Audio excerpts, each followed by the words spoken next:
All right, we're going to start our first live slowly here at Farmers Corners FC. I've been running this French podcast for about a year now, started during the lockdown, and it's time to go live on YouTube. I used to only do Spotify and just a regular podcast that goes into Apple Podcasts and things like that. But I decided to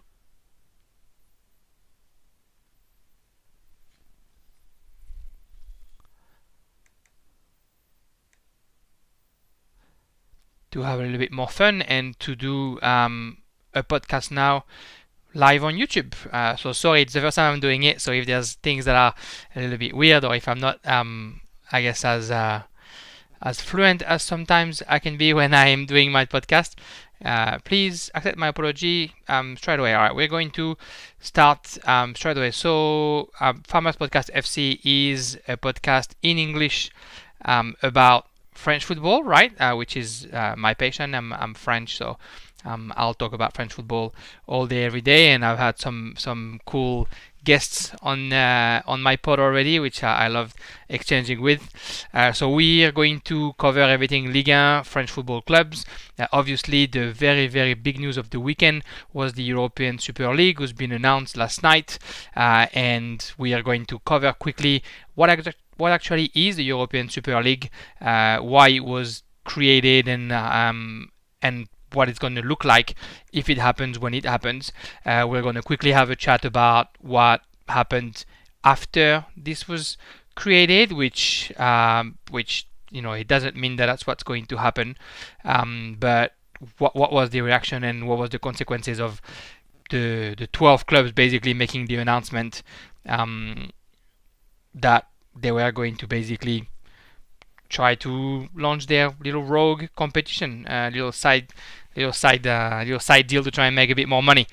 And then once we've covered that, we're going to go into what matters most for us, Ligue 1. We're going to discuss what Matchday 33 was.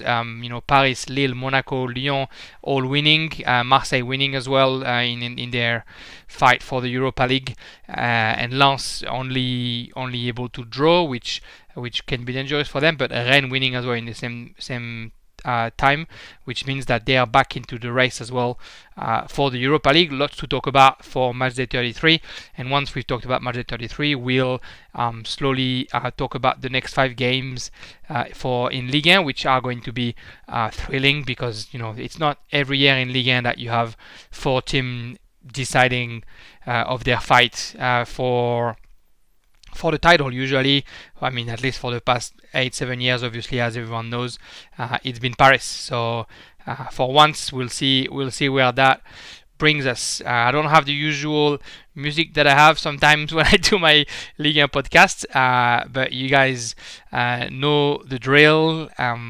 It starts now. All right, so the European Super League announced last night. What was it? 12 a.m. middle of the night. What a cowardly move. So I think the first announcement came from the investigation team at the New York Times, led by what's his name, Tariq Jami, I think his name was, and he said that the 12 club were discussing announcing the launch of the Super League, and then the Super League was announced a little bit after that. What does that mean, that Super League? That means that basically you have 12 clubs who have a lot of money, who are trying to create a competition that they can do on the side of their national competition, that they potentially could do on the side of even the European competition. They didn't really rule this out, but obviously there's going to be conflicts there, and they want to basically guarantee that they're going to get the same amount of money every year, and that they don't have to worry about the results of their teams in their respective league, to see what's going to happen. So the 12 clubs that are concerned: Arsenal, Chelsea, Liverpool, Manchester City, Manchester United, Tottenham Hotspurs, Inter Milan, Juventus, AC Milan, Atletico Madrid, Barcelona, and Real Madrid. Supposedly, it's 15 clubs, not 12 clubs, that are supposed to be part of that Super League. So there are 3 clubs that are still supposedly about to join. A few rumors went through that it could be Paris Saint-Germain, that it could be Bayern Munich, that it could be Dortmund. Dortmund since denied the allegations. Paris Saint-Germain, Nasser Al-Khelaifi is now the number one at the ECA. They have no interest into getting in trouble with the UEFA and the FIFA, especially when the World Cup is happening in Qatar at the end of next year. So I don't see them going into it, but I also don't see them refusing the money. So anyway, that could be one or the other.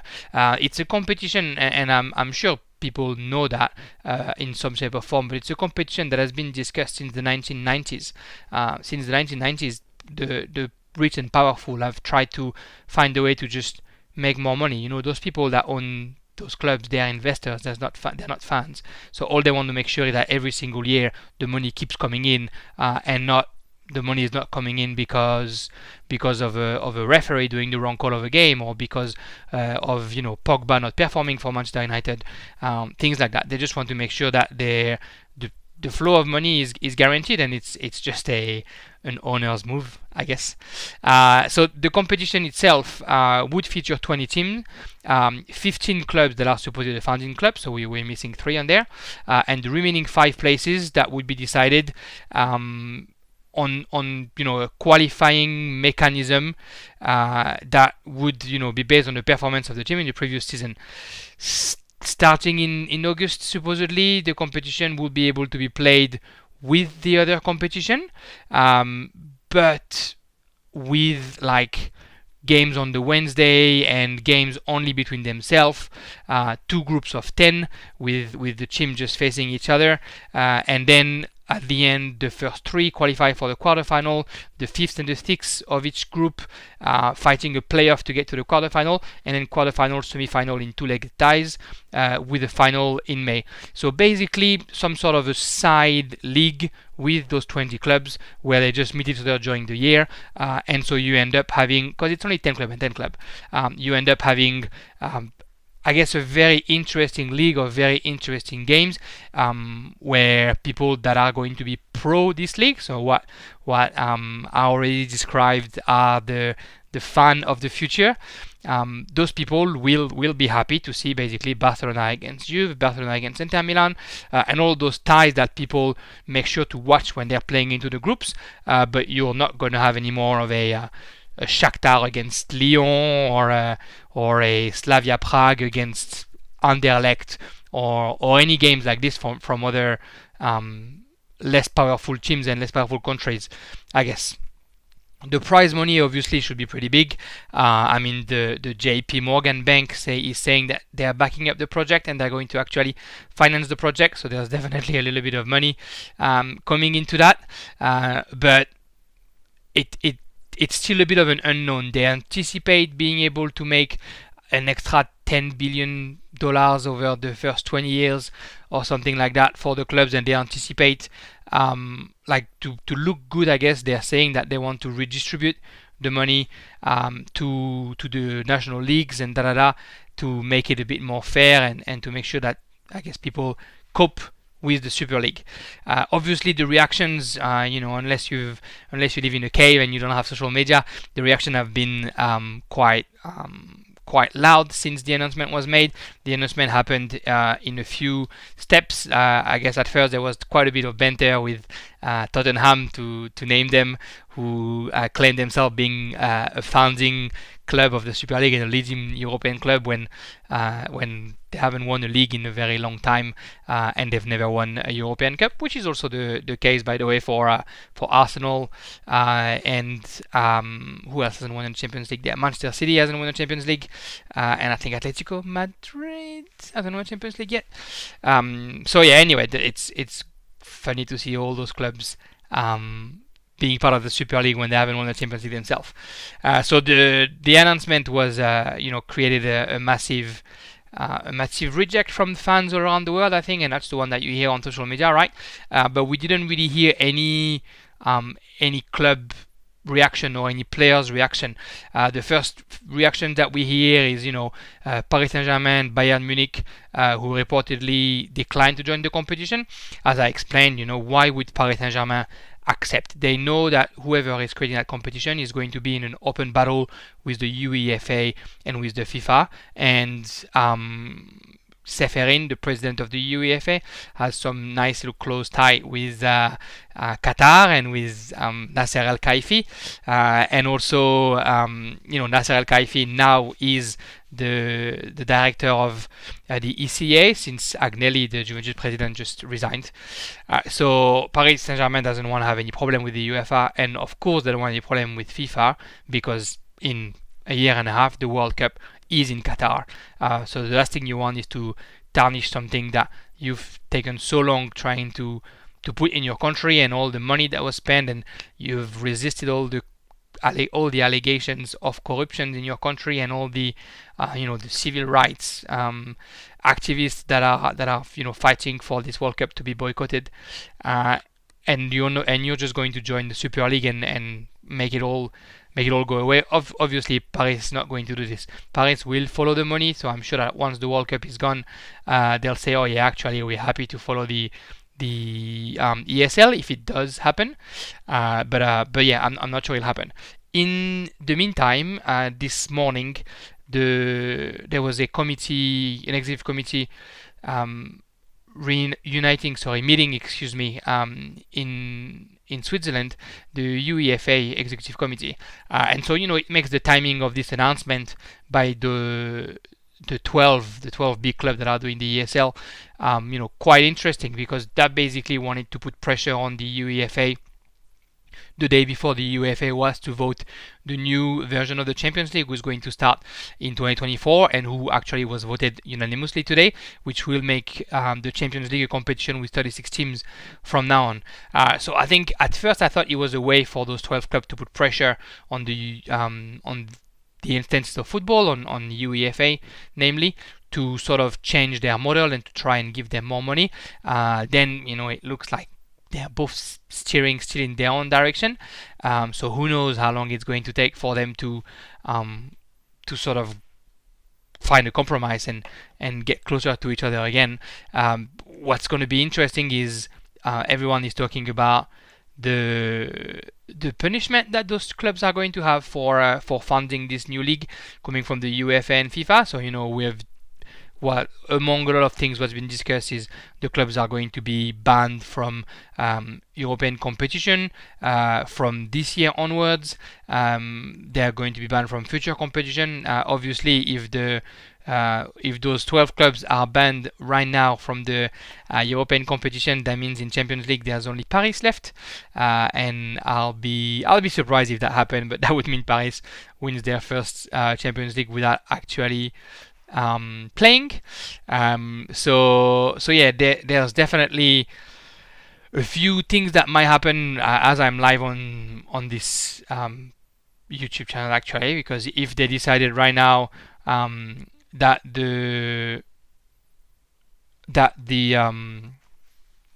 clubs are banned, they'll be quite crazy. In the meantime, what other reactions do we have? We have some players, Ander Herrera, some former players, Bakary Sagna, Bolassi, who Bolassi is not a former player, sorry, who are speaking against it. The supporters of Liverpool are speaking against it. Some supporters of every single club are speaking against it. Supposedly, the players that are going to be involved in this competition are going to not being able to play the next Euro. So there's just a lot of ramification to this decision, which makes me think that it's probably not going to happen. I mean, players want money, but players also want to be able to play in front of their people. And if that doesn't happen, I'm not sure those players are going to play. If you tell a player you can play for Real Madrid or Chelsea or Barcelona and have enough money to make your family away, or you can play for your nation and play the World Cup and maybe become the best player in the world. I don't know that every single player is going to say I don't care about my country and I'll just play for my for my club. I'm not sure that's going to happen for every player. Some players, sure, but I'm sure not every players. We'll see. I think it's something that was bound to happen. I think football, as we know it, changed with when was it 1995 when the Bosman law went through. I think that's when football changed, obviously, with free movement of players and the money getting involved. And I think it's just a natural evolution. What's happening now in the Super League, I'm a bit surprised about the way it was done. I think there was so many better ways to do it, because at the end of the day, I don't think that UEFA or FIFA is better than what the Super League is going to be. Like, regardless, everyone just cares about the money. No one really cares about the fans. No one really cares about the show that's offered. It's just all about money. So I don't think that they care, UEFA or FIFA, more than the Super League cares. They just want to make sure they can make more money. And obviously, if the Super League is created, then FIFA and UEFA are going to make a shit ton less money. So they don't want that to happen for them.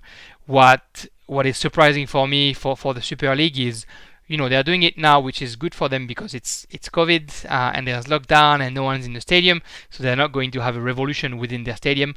But they're definitely alienating a big part of their supporter. A big part of their fan base is not going to care about it. Americans are going to care for it. Maybe the Asian market is going to care for it. You'd be a liar if you say that you're not going to watch those games once they're on. Everyone, I'm sure, will watch them, but it's just killing the spirit of the game a little bit more.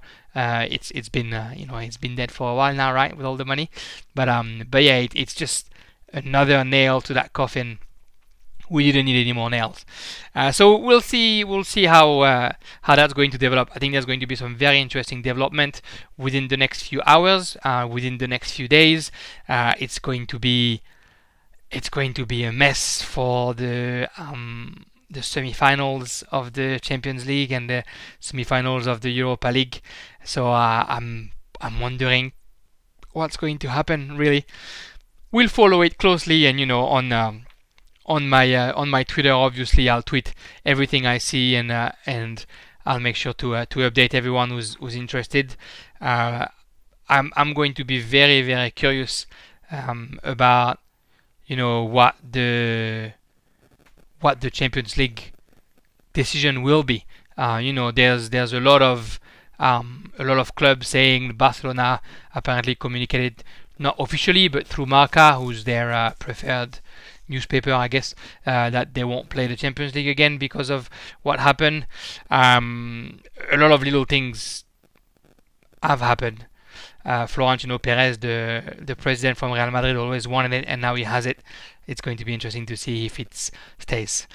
Anyway, enough said about this competition. That's definitely not making me happy, and hopefully it's not going to happen. But if it does happen, I'm pretty sure at least two French clubs will be involved. Paris Saint-Germain most likely will be part of the 15 if Qatar stays in it, and whoever finished first, Marseille, Lille, Lyon, Monaco, whoever finished first of Ligue 1 will also be involved. I guess a quick word about what the new Champions League format would be for 2024. So right now there's 32 clubs in Champions League. It would be 36 clubs. The extra 4 spots would actually be for elite clubs that failed to qualify. So it was still going a little bit in the way of those bigger clubs. And then the best 8. So it would be one league instead of groups for 36 teams, and then the best 8 would reach the knockout. So it's close enough to the Super League. It's just open to every single club and not just close to 20 clubs. The other team would qualify through a new round of playoff, and then every club would be basically guaranteed 10 games, which increase the revenue instead of having just 6 games if they're out of the groups right now. So that's what the Champions League would be under the UEFA, which is still something a little bit of a bastard resolution, and it was so nice when it was I'm a bit older, right, but it was so nice when it was the Champions League with only the actual champions of each league facing each other. It was a bit more. There was a bit more folklore. I guess the world has changed since that. All right, let's go to what we know most and what we know best. Ligue. Matchday 33 was played this weekend, and Matchday 33 was a very, very interesting one. I said that Lille won, sorry, Lille didn't win, Lille drew. So the results for the weekend: Lille and Montpellier 1-1, Rennes won in Angers 3-0, Marseille won at home against Lorient 3-2, Paris Saint-Germain won at home against Saint-Etienne 3-2, Brest and Lens 1-1, Nîmes and Strasbourg 1-1, Reims and Metz 0-0. Dijon finally got their first home win of the season against Nice 2-0. Poor Nice struggling. Bordeaux lost at home 3-0 against Monaco, and Nantes lost at home 2-1 against Lyon. What did we see in that Matchday 33? 4 red cards. The referees were having a ball, and a red card also for Coach S of Lens, a red card that I still can't explain myself, and the coach was definitely shocked by it. We had some pretty interesting game. Paris Saint-Germain, Lyon, Monaco winning. Lille only able to draw, and it was not an easy game. We had what was it? 27 goals for this Matchday 33, with half of them scored on 4 games, excuse me, and so a very good little match day for us. We're going to quickly go through the games that were the most important, I guess. We go to the stat as I usually do. So we'll start with Lille, who was receiving Montpellier at the Stade Pierre-Mauroy.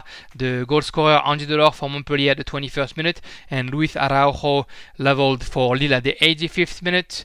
The stats quickly: 65% possession for Lille, 20 shots, 9 on targets, and Montpellier 10 shots, only 4 on target.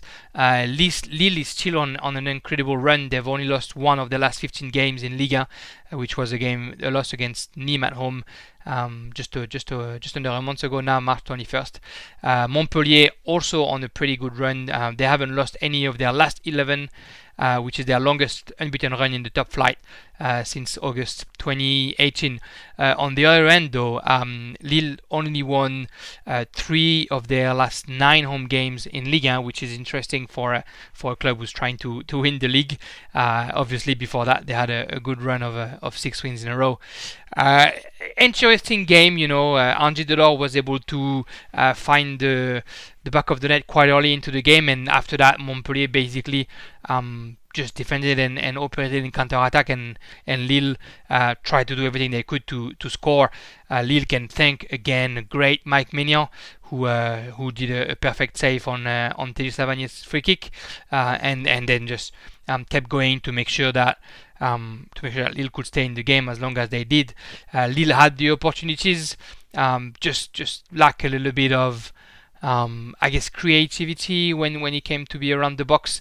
Eventually they found it with Luis Araujo following a cross by Selik, the Turkish fullback. Good for Luis Araujo to win. I think to score. Excuse me. I think his last goal was in November. So it's good that he found the back of the net again. Lille is going to need everyone to be able to finish this season properly. That 1-1 for Lille, what does it mean? It means that they basically offer the chance to the other team to come back close to them. They're still at top of the league with 70 points, but they could have kept their 3 points away from Paris Saint-Germain, and they've sort of lost 2 points in that race against Paris Saint-Germain. They're going to hope that they're not going to regret that later down the line. Next week, big game for Lille. They are traveling to Lyon, while in the meantime, Montpellier will be traveling to Nice. Nice was definitely struggling right now. The next game that we're going to quickly touch on is Marseille versus Lorient, and a very entertaining game at the Stade Vélodrome. Marseille won 3-2 against Lorient. The goal scorer for Lorient, who opened the score, Terem Moffi with 2 goals, 19th and 70th minute. Interesting to see. It's going to be interesting to see where Terem Moffi ends up at the end of the season, because if Lorient does go down, Moffi is not going to stay with Lorient. For Marseille, the goal scorer were Dimitri Payet and Paul Lirola. Lirola with 2 goals, and Dimitri Payet with a fantastic volley from the outside of the box. One of those goals that Payet is supposed to be known for, but unfortunately he hasn't scored in a very long time. The game itself was quite, I guess, entertaining, sometimes boring at other times, technically just kind of poor, at least in the final third. Possession, 75% possession for Marseille, 13 shots, 5 on target for the home team, and for Lorient, 12 shots and 6 on target. The team coached by Sampaoli played well. I think he tried something new again. He tried to put Thauvin as the left wing back who has to just come back and forth, and Thauvin isn't in the form that he was a couple of years ago, so it's not going to be easy for him to hold that position. He tried Cuisance in the midfield, and Cuisance was terrible. He had Perrin in the defense, and Perrin didn't do anything terrible, but yet he was replaced at halftime. It was a game where you expect just a little bit more for Marseille, right? Playing against the 19 in the league, and they put themselves under pressure, and they end up winning the game, but they end up winning the game at the very last minute, which shows what Marseille can be under Sampaoli. A team that has character and that never lets go. Sampaoli has coached 6 games. They've scored 12 times on those 6 games, and 4 of the 12 goals have been scored, I think, past the 90th minute.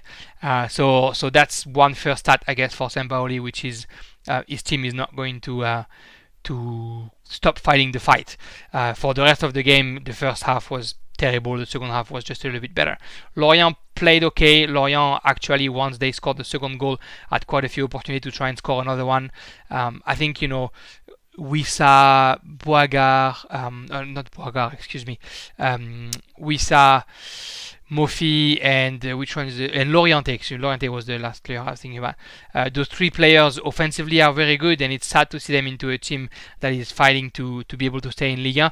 It'll be interesting to see where they go. I don't think Wissa will end up in a team, higher than like somebody who's fighting for the 11th or 12th spot, but I think Moffi and Lorienté definitely could end up in a bigger club. Lorienté, who wasn't great with Rennes, but is showing a little bit more stuff with Lorient. It's also showing that he can take free kicks, which a lot of teams are usually after. Anyway, that was just a game that Marseille, I don't want to say were lucky to win, but they definitely didn't help themselves, and they made it harder for themselves, where they could have probably getting a win earlier on in the game instead of waiting for the very, very, very, very last minute. The next game for those 2 teams, Lorient, with their fight to stay in first division, will be facing Bordeaux at home, and Marseille will be traveling to Reims. Next game up that we're going to talk about, obviously, is Paris Saint-Germain. Paris Saint-Germain, who won 3-2 against Saint-Etienne, and that was the craziest 15 minutes in Ligue 1 for a very long time. The game was 0-0 until the 78th minute, and it ended up 3-2 for Paris Saint-Germain. The goal scorer, Denis Bouanga, for Saint-Etienne at the 78th minute, Romain Amouma at the 92nd, and for Paris Saint-Germain, Kylian Mbappé with a brace, 79th and 87th, and Mauro Icardi with the game winner at the 95th minute. The game, 72% possession for Paris Saint-Germain, 17 shots, 5 on targets, and 3 goals. And for Saint-Etienne, 7 shots, 5 on target as well, and 2 goals. An interesting game, obviously.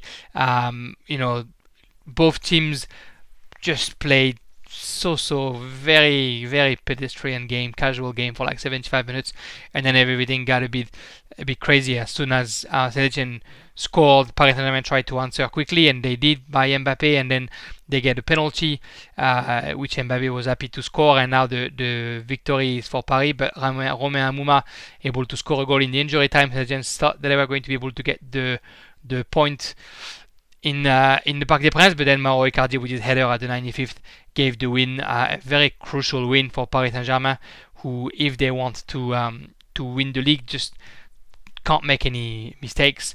They're lucky enough, and we'll talk about it a little bit later, that they have a positive calendar until the end of the season, which Lille that definitely doesn't have. But the way they play needs to be better. They're probably they were probably still under the emotion of having dismissed Bayern from the Champions League, but you expect better from the best team in Ligue 1, and Saint-Etienne almost did them the way Nantes did them, the way Lorient did them, and it's not something that we're used to with Paris Saint-Germain. They're used to be lethal, and they're used to be better than that, and not to be surprised, especially at home. I guess the absence of the fans maybe play as well. But anyway, end of this game, 3-2 for Paris Saint-Germain. Good win for the club of the capital, who comes back 1 point behind Lille, and a bit sad for Saint-Etienne, who's I guess sort of away from danger, 8 points away from Nîmes now, but could have definitely ensured that no one was going to be able to get back on them if they had taken the 3 points in Paris, which was the case for a good minute at the 78th minute. Next game, Saint-Etienne will be hosting Brest, and Paris Saint-Germain is traveling to Metz. And another game that we're going to quickly look at, Bordeaux against Monaco. Monaco winning 3-0 in Bordeaux at the Matmut Stadium. The goal scorer Voland at the 29th, Gelson Martins at the 47th, and Stevan Jovetic at the 90th minute. Bordeaux was given a red card. Tom Lacou was given his marching orders at the 78th minute. Bordeaux with only 40% possession, 60 for Monaco, 7 shots, and 2 on target for Bordeaux, 13 shots, 6 on target for Monaco. Bordeaux, who have now lost their last 4 games in Ligue 1, which is their worst run for like about a year and a half. They've only picked up 36 points after 33 Ligue 1 games, which is their worst tally at this stage since 95-96. They're not used to be as bad, and we all know that there's a lot of bad things going on right now in Bordeaux between the supporters and the president, and Jean-Louis Gasset isn't doing an amazing job leading the team right now. Monaco have picked up 41 points in Ligue 1 in 2021, was an unbelievable stat. 13 wins, 2 draw, only 1 loss. It's at least 7 more than any other team over the period. They've also won each of their last 4 Ligue 1 games by at least a 3-goal margin. They've scored 14 goals and conceded 0 in their last 4 Ligue 1 games. It's the first time in their history. Niko Kovac must be pretty happy. And last stat for Bordeaux, they've lost their last 4 home games in Ligue 1, which is the second worst run in their history on home soil after the one between September and November 1970. The game itself, Bordeaux had 2 half chances. Depréville at one point had a good opportunity to score, but wasn't able to. And Monaco are just that roller that just keep going, and offensively they're just so strong. Ben Yedder offered the first goal to Kevin Voland, and then from there on, Monaco just felt, I guess, a bit untouchable. Gelson Martins with the goal, which is good for him. He is not as his best this season for Monaco, and Jovetic at the very end scoring. Gelson Martins, who was served by Chouameni, who had a fantastic game for Monaco and who's definitely appearing slowly but surely on the radar of the bigger teams in Europe. Aurélien Chouameni, the young French international, under 21 international. For Monaco, it's all good news. They are making sure that they're staying in touch with Lille and Paris Saint-Germain. They are now only 2 points away from Lille, and they're going to have a hard end of the season as well because they're going to play two of the four up front. But they've been so strong that you're wondering who's going to be able to stop them, right? And it's good to see Monaco back at a level where you expect them to be. For good or bad reasons, they have advantages where they are, and so with the money they spend in the mercato year in year out, you expect them to be at a level that's a little bit higher than what we've seen in the past few years. Niko Kovac is obviously doing some good work in the Principauté, and hopefully for them he'll keep going, so we have an interesting Ligue 1 for the years to come. Next game for both teams, Monaco is going to be traveling to Angers, who's on holidays already. They're like on I don't know how many losses in a row, 5 losses in a row I think. So hopefully for Monaco they'll be able to keep their run alive. And Bordeaux will be traveling to Lorient for a game that's going to be crucial for Lorient if they want to stay in Ligue 1. Bordeaux, who's only 5 points away from Nîmes and 4 points away from Lorient. Next week, if Lorient and Nîmes were winning, Bordeaux could find themselves in a position where they're going to have to look in the rear mirror a little bit closer because they might end up playing the relegation playoff. Excuse me. Last game that we're going to talk about today a bit in details, Nantes versus Lyon, and the 2-1 victory for Lyon. Memphis Depay with a brace, 5th and 37th minute, and Palois with the goal for Nantes at the 60th minute. A very interesting game for all the wrong reasons. 51% for possession for Lyon, 11 shots, 4 on targets, 12 shots for Nantes, 3 on targets. When I say for all the wrong reason, I'm just saying that it was interesting how, I guess, boring those two teams made a game that could have been a very interesting game when we know the run of form of both teams.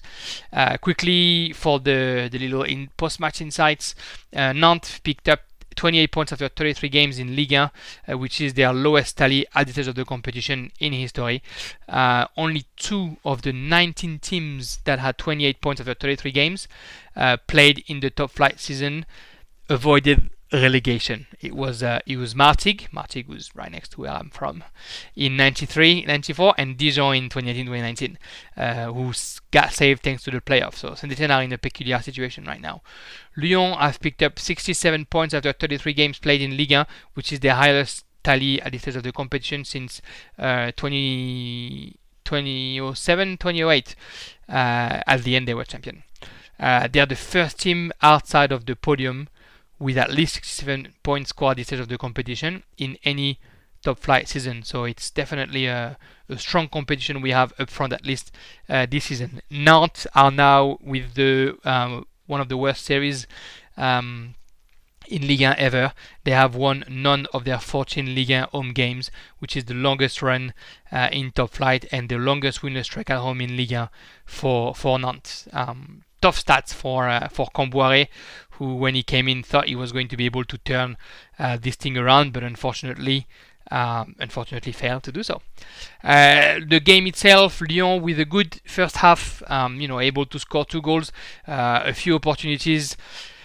Paqueta, as good as he's been since he joined Lyon. Memphis Depay, good as well with 2 goals early on. The first half went well. The team played the same way they played last week. A 4-2-3-1 with Slimani, which is a real number 9 up front, and Lucas Paqueta as a number 10, where I think he's probably shining the most right now. And Depay and Toko Ekambi on each side of the front three. I think Lyon, if they play well, they're impossible to beat. But if they decide to play against a team like Nantes, only one half, they should feel pretty lucky that Nantes wasn't able to score a second goal, because that second half from Lyon was just not great at all.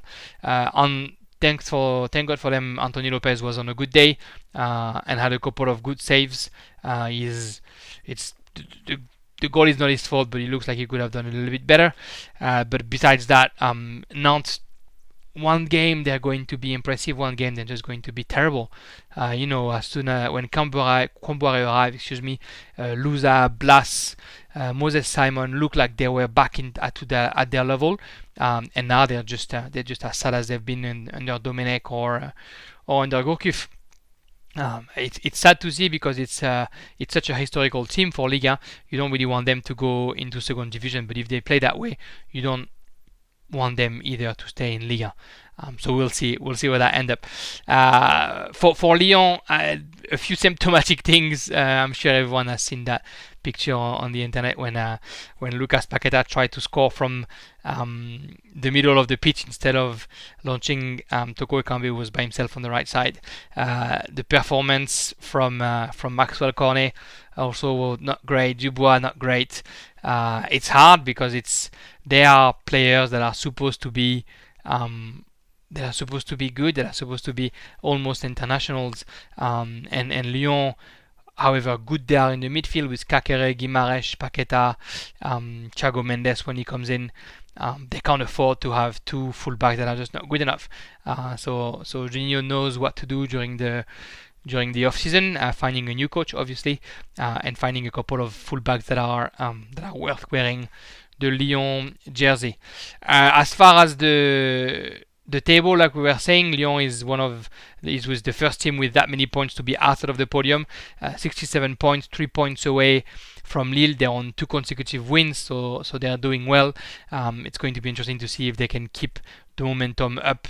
And we know with Lyon that although they're going to have one of the hardest calendar until the end, they're playing Lille and then they're playing Monaco twice in Cup and in Liga. They're also hyper motivated against those teams, so it could be all beneficial for them. You gotta hope for your supporter that it's going to be beneficial for them.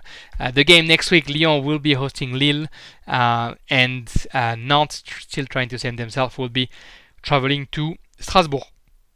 That's all the game that we'll talk about. I'll just quickly talk about the stats for the season. On the goal scoring ladder, Kylian Mbappe with 23 goals by himself at the top of it. Mbappe is 5 goals away from Memphis Depay with 18 goals. And then we have Ben Yedder with 17 goals and Voland with 15 goals. The Monaco pair, 32 goals at them too. It's pretty impressive. On the assist market, Angel Di Maria with 9, Bamba with 9, Memphis Depay with 9. And as far as the discipline goes, Marseille is still the worst team when it comes to discipline, despite all the red cards that were given this weekend. On the table, Lille at the top, 70 points. PSG number 2, 69. Monaco number 3, 68. Lyon number 4, 67. We can't say it enough. It almost never happens in Ligue 1. It's great. It's almost heartbreaking for one of those teams that they're not going to play the Champions League next year. But yeah, only 3 teams can go there, and the 4th team will be in Europa League.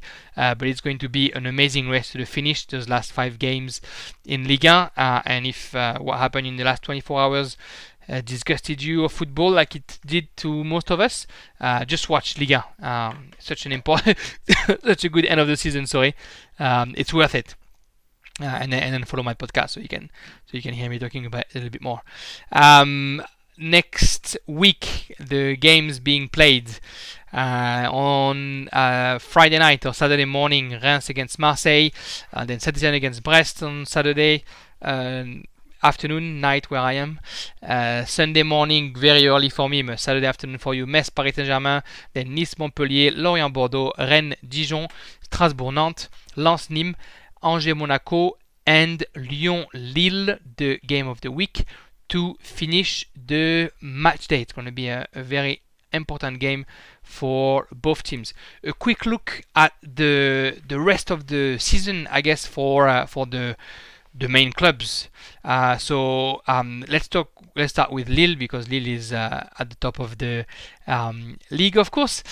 So next week they are playing against Lyon at Lyon, and then the rest of their 4 games is receiving Nice, traveling to Lens, receiving Saint-Etienne, traveling to Angers. So Lyon, obviously, winning at the Groupama Stadium is not going to be easy feat. Then winning at Bollard against Lens is not going to be easy either, because of, it's a derby and Lens is still hoping to go to the Europa League. But then hosting Nice, hosting Etienne, and traveling to Angers look like 3 wins. So it almost look like you can give. So that makes it always. Sorry, I disconnected for a minute right here. So that makes it always easier for a team to be able to win. Excuse me.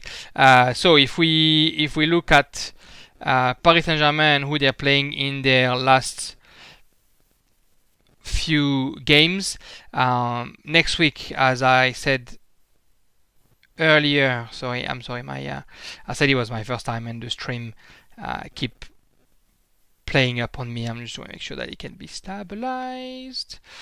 There we go. Hopefully it's better for everyone. So Paris Saint-Germain is playing against Angers next week. They're then traveling to Metz, hosting Lens, and traveling to Rennes, hosting Reims, and traveling to Brest. I put a cup game in there. It looks like it's going to be easier for Paris Saint-Germain, but Paris Saint-Germain is also on 3 competitions. So this midweek they're hosting Angers, which is the quarterfinal of the cup. Then they're going to Metz for Ligue 1, and then they're hosting Manchester City. Then they're hosting Lens. Then they're going to Manchester City. So they're playing every 3 days until they play in Rennes on the 9th of May, and that could be their demise. It's going to be a busy 3 weeks for them. But besides that, Brest, Reims, Rennes, Lens, and Metz. Lens is the only club that potentially on paper could ask question of Paris Saint-Germain and put them in a situation where it might not be easy for them to win. Everyone else looks like it's going to be looks like it should be a win for Paris Saint-Germain. It's going to be about how they negotiate the French Cup and the Champions League semi-final that is coming their way as well. The next club that we're going to look at, obviously third on the table now, Monaco. Monaco, who is first traveling to Lyon this week for the French Cup, then traveling to Angers for the 34th game of the season. Then they're going to be hosting Lyon. Then they're traveling to Reims, hosting Rennes, and traveling to Lens. So not very easy for Monaco. They're going to play against 3 teams that are definitely playing something in the competition. The game against Lyon obviously is going to be tough, but then the game against Rennes and the game against Lens, 2 teams that are most likely going to be fighting for Europa League up until the end of the season, are not going to be easy for Monaco. We know that under Kovac they're in top form, but they look like one of the hardest roster. The hardest roster is Lyon. Lyon, who's playing against teams that are in it for something until the very last game. This week they are playing against Monaco in quarterfinal of the French Cup on Wednesday night, Thursday morning. Then they're hosting Lille. Then they're traveling to Monaco the week after. Then they're hosting Lorient, who's fighting to stay in Ligue 1. Traveling to Nîmes, who's fighting to stay in Ligue 1. And finally, the last game they're playing against Nice, which seems to be the only easy game between now and the end of the season for Olympique Lyonnais. So that promises to be, super interesting. This top 4 in the last 5 games, for all different reasons. Paris Saint-Germain has an easy table, but they have to play in French Cup and they have to play in the Champions League.